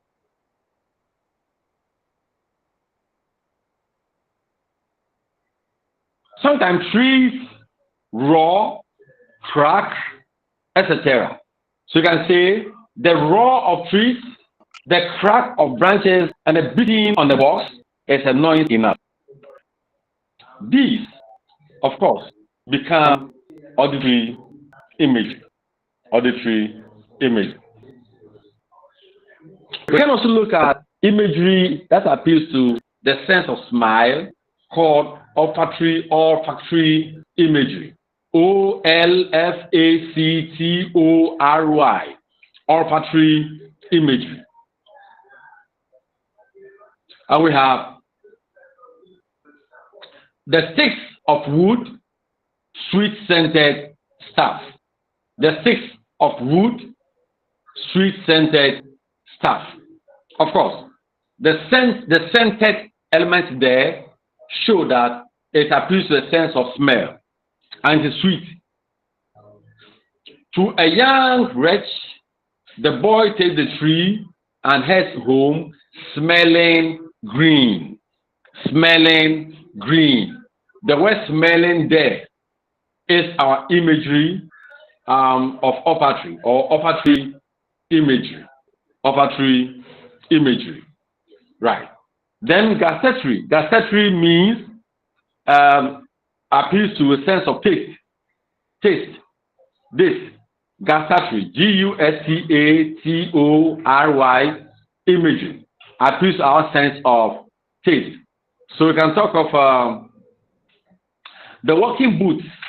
That taste of Atlantic and Pacific salt. The walking boots. That taste of Atlantic and Pacific salt. We know Atlantic Ocean, we know Pacific Ocean. So if you're talking of a walking boot, that taste of, they were looking at how well the person wearing the boot has traveled as a mariner, A haying machine passes over a bird nest without tasting flesh, So we know what flesh is, how it is tasted. I don't know. Maybe the witches can tell us that one, how flesh tastes, and so on. We talk of tactile imagery, which appeals to our sense of touch. So we can talk of, some palms are so cozy. COARSY, cozy. Some palms are cozy. So we say that his hands are cozy as the sword of a carpenter, right? Or his hands are cozy as a sandpaper. Of course, that gives you that sense of touch. Right. So love will take between the hands and face. Love will take between the hands and face. Right. Now we talk of bodily processes. That is where we have a kind of feeling, a kind of attitude. So my heart owns a doubt. It costs no inward struggle to go. It costs no inward struggle not to go. It's when I'm weary of consideration and life is too much like a pathless wood. Trees drinking up the pool and along with it, the flowers. Now, like I said, these are bodily processes. So we have trees drinking up the pool and along with it, the flowers. The flowers also drinking the pool. I am weary of consideration. When I think of something and the world is so heavy on you, weary of consideration, and life is too much like a pathless wood. So such imagery can be described as organic imagery. Then we come to the kinesthetic imagery, which is movement. I feel the ladder sway as the boughs bend. I feel the ladder sway as the boughs bend. So you are on a ladder, and the ladder is swaying up and down. And you look around, you see branches of a tree also bending and straightening here and there. So put the two together, and there's movement. There's movement. The black bat tumble and up. The black bat tumbles and up. Tumbles means, you know, black bats, when they are flying, they come down. They come down swiftly and then go up. That is tumbling and then darting. So these are what you call the imagery. But take note that this imagery appeal directly to the seven senses. They appeal to the seven senses. Depending on other things, we can have other forms of imagery. For example, if you have a poem that is full of animals, and then showing the characteristics of animals, we can refer to it as bestial imagery. Here, I'm not talking of animals like cockroaches and so on. I'm talking of real dangerous beasts like lions, etc. So we can talk of bestial imagery. So when we say he eats like a lion with no morals, of course that's bestial imagery. That's bestial imagery. We can also talk of fecal imagery. Fecal imagery referring to feces. Feces. The book titled "The Beautiful Are Not Yet Born" is a good example of fecal imagery, where the writer makes good use of feces. He takes us into toilet, where we see feces scattered here and there. He takes us to other places of filth, other places of rot, other places of decay. They can talk of fecal imagery. We can talk of fecal imagery. It's also possible to talk about fauna and flora. Fauna refers to those small animals that we find in shrubs and forests, and then flora refers to flowers and so on. So we can talk of those fauna and flora imagery, where we talk of creating pictures out of flowers, creating pictures out of these tiny small images. So there are several ways language can be used to create new figures, and they express new figures, and they express through the figures of speech. For example, metaphors, similes, irony, etc. I've mentioned that. Please try and then look for these, read them, understand them. So you know when a metaphor is used in a line, when a simile is used in a line, when an irony is used in a line, etc. Because maybe at the end of it, I may set a question that will ask you to examine the use of metaphor, simile, those things in the poem and their relevance. You have to talk about them. So you'll be able to know what they are and be able to identify them, and we'll be good to go. Good. Please, any questions to this point?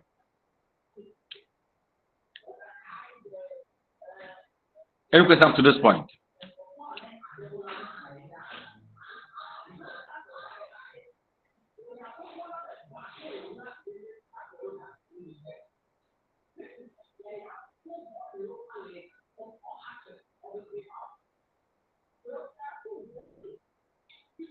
Any questions up to this point?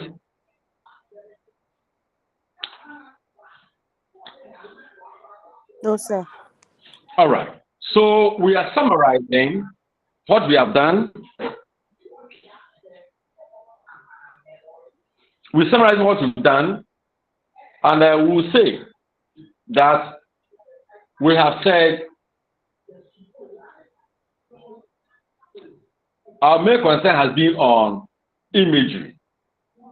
Our main concern has been on imagery. I have said that It's the use of language in a way that appeals to our basic senses in creating images. We have said that. 2, we have also said that to better appreciate what imagery is, we have looked at the difference between image and imagery. One leads to the other. One is the entity, the other is the language to express it. We have also looked at the types of imagery and then ended up stating some examples of figures of speech that are regarded as manifestations of imagery. Right, this is what we have done so far. So we have at least covered the first unit of this course. When we come again, we will look at the details of narrative poetry and also look at lyrical poetry when we meet again. Right. So if you have questions, you can ask. If there are no questions, we'll end here to continue next time.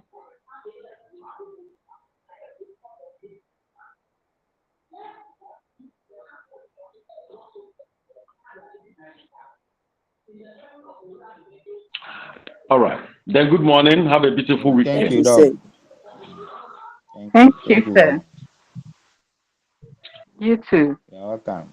Jones, your hand is up. Can we You help? too, Please, I overheard you say you should read something. Is it the poems you gave or something else? What if I ask you to read? Go and read. I've said so many things that you should read, so please go and read them. Kindly go over there if you don't believe. All right. So good morning.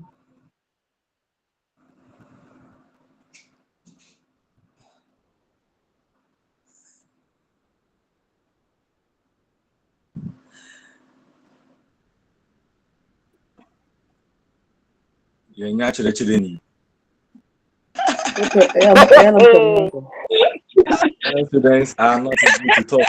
Whatever you say is a bullshit. That is why when you ask any question, I am always quiet. Sensible questions. But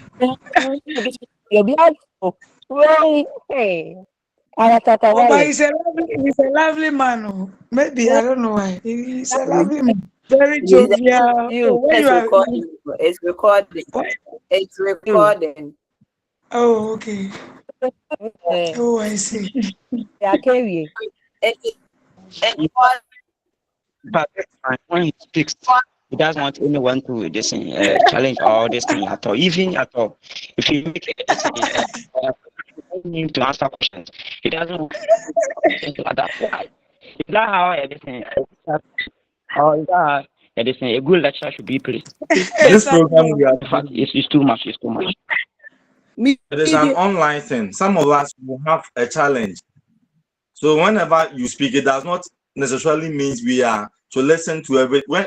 Though we are listening, but there could be a network challenge. There could be breakages. But when you ask him to go back, he will be just talking as if we are with him one-on-one, which is not fair. You should have some patience for us.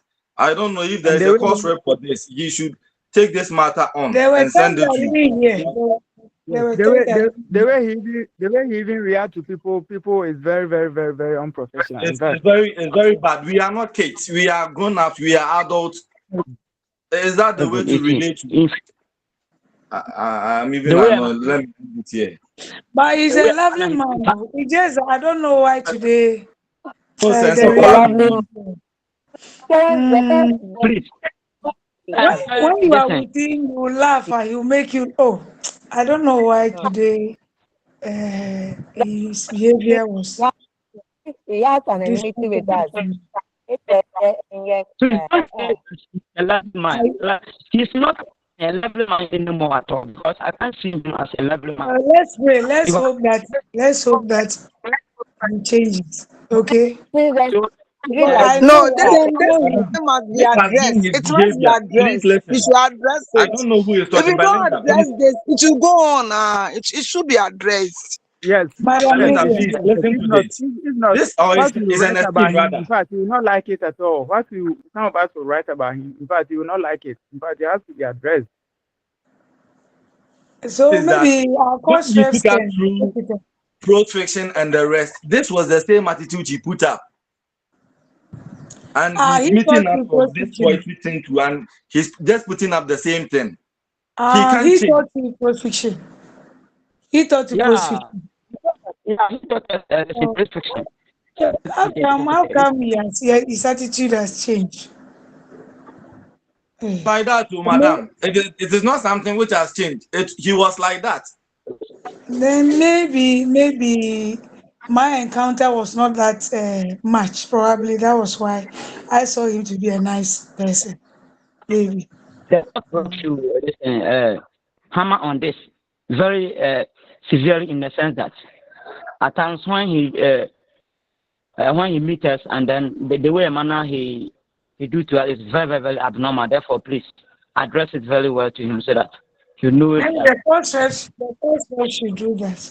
Yeah. The course reps could take it up. The course rep to this thing we are doing here. If there is a course rep, the person should take the matter on. Other than that, anytime this thing is open for us, I'll be the first person to comment about him. Hello, I think the recording is still being done. So please let Oh, that's fine. So it means they will hear Yes, it. it's okay. If the We want recording them is to being hear it. done, we are sharing our opinions. So it's okay. Yes, so that they will hear it. Okay. Yeah. So it's a way of registering our displeasure. If only. We Thank are you very much. sleepy. Sister Ernestina, so That they are using to pay them. So please. this is Brother James. Brother James. You forgot. Anyway, we've not been in touch, so. Every major. Oh, wow. Wow. Which one I say is good. Everybody. Hello.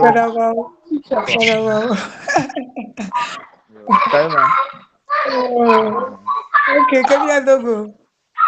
Yo. Akpe. Mr. Kokofi, hello. Mr. Kokofi, Jola Kaji. Brajin.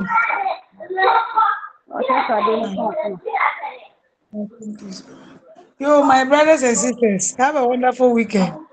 I think we are going to meet during the next session. At what time, please? I think 11:50. I think it's 11:50. Let me check and see. Is it the same man for aspects of grammar? No. Okay. I'm sure it's a different person. He's a literature. In fact, he's a very good literature teacher, lecturer at the language department. So, don't know.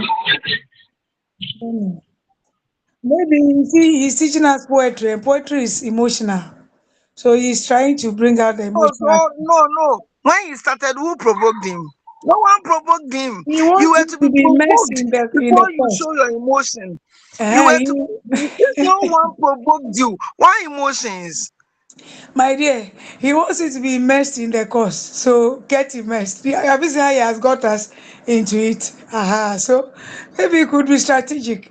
So don't be alarmed, okay? It is well. Okay?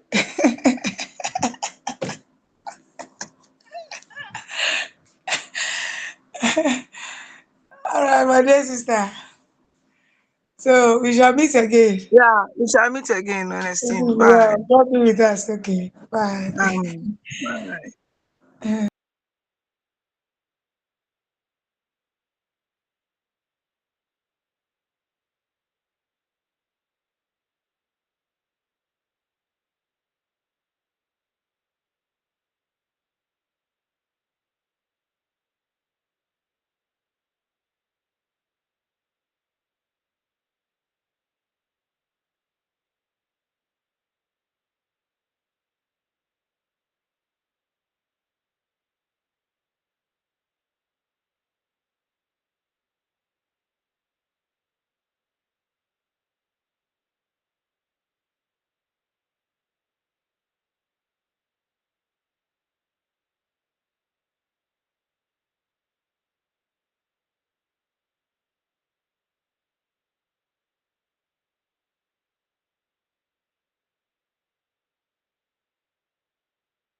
那么大的，就恐大。